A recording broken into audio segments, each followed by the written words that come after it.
How the finance industry destroys economies. The finance sector is essential to the economy because it makes growth and investment possible. But it can also lead to financial bubbles, inequality, and economic catastrophes when it is motivated by excessive speculation, reckless lending, and short-term profit goals. Job losses, long-term instability, and extensive economic harm are frequently the results of these disturbances.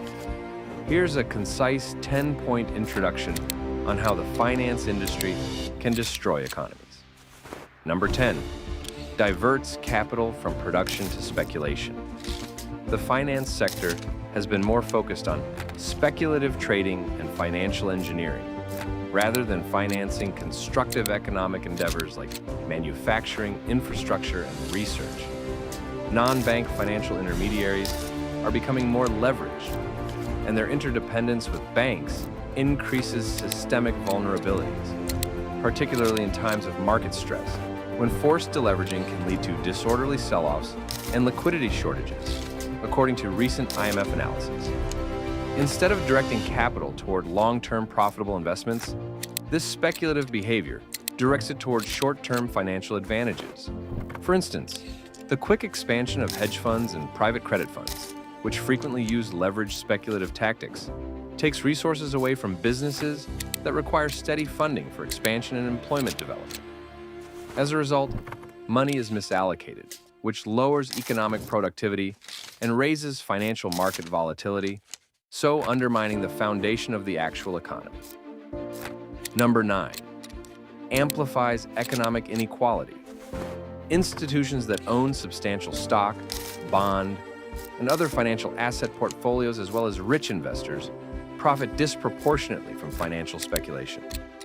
Wage earners and others without substantial financial assets experience no improvement in their standard of living, as asset values rise as a result of speculative demand, while asset owners' wealth increases. Global income and wealth disparity is made worse by this process. Rising household and business debt loads, together with unequal access to credit, exacerbate economic disparities and lower social mobility, according to the OECD's Global Debt Report 2025. Furthermore, the highest percentiles benefit from speculative bubbles, which frequently raise asset values above basic economic indicators and expose the general public to the risk of financial disasters that reduce savings and job possibilities. Number 8, triggers financial crises. Excessive speculation is a major contributor to financial crises, which have the power to destroy economies all over the world. One glaring example is the global financial crisis of 2008, in which speculative trading in mortgage-backed securities and derivatives sparked a housing bubble that, when it broke, set off a worldwide recession. In light of escalating trade tensions and tariff battles, the IMF's Global Financial Stability Report cautions of increased financial stability risks brought on by stretched valuations, growing debt, and increased economic uncertainty. These elements raise the risk of abrupt asset price fluctuations, liquidity constraints, and cascading defaults. These crises not only destroy enormous amounts of money, but also result in longer unemployment, less investment, and slower economic growth. Ordinary people bear a disproportionate amount of the costs, not the financial elites. Number 7, destroys long-term value for short-term gains. Companies are under pressure to put short-term financial performance ahead of sustainable growth due to the dominance of financial markets and shareholder value philosophy. Widespread stock buybacks and dividend payments that raise share prices and executive remuneration while taking money away from R&D, capital projects, and employee growth are clear examples of this. Rising corporate debt levels, which are frequently taken on to support shareholder dividends, make businesses more susceptible to economic shocks and limit their ability to invest in long-term productive endeavors, according to the Bank of Canada's 2025 Financial Stability Report. Innovation and competitiveness. are weakened by this short-termism, which also slows productivity growth and makes the economy less resilient to future shocks.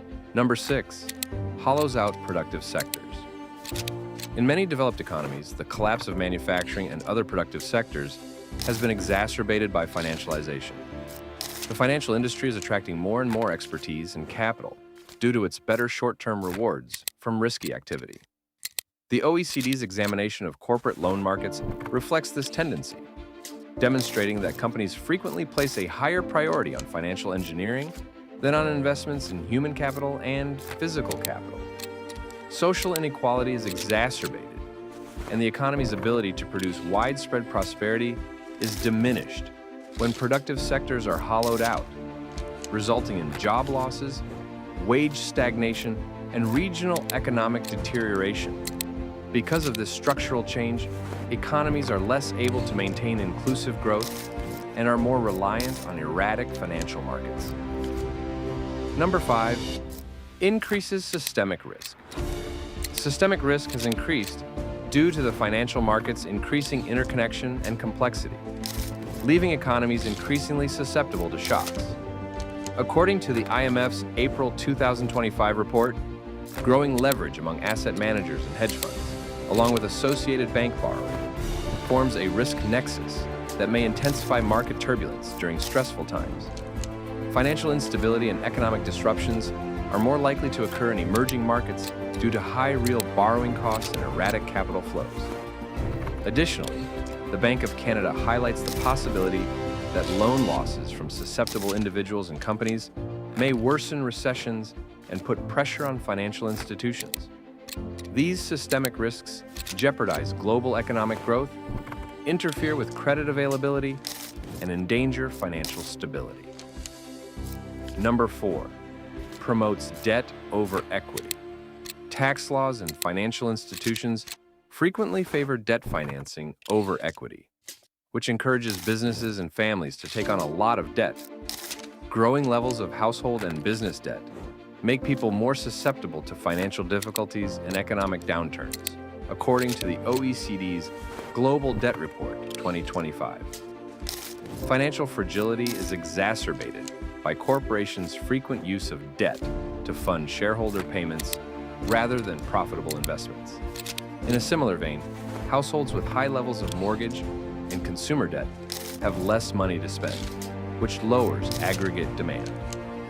According to the Bank of Canada's research, growing debt serviceability risks may result in large credit losses and less lending, which would exacerbate economic slowdowns and recessions.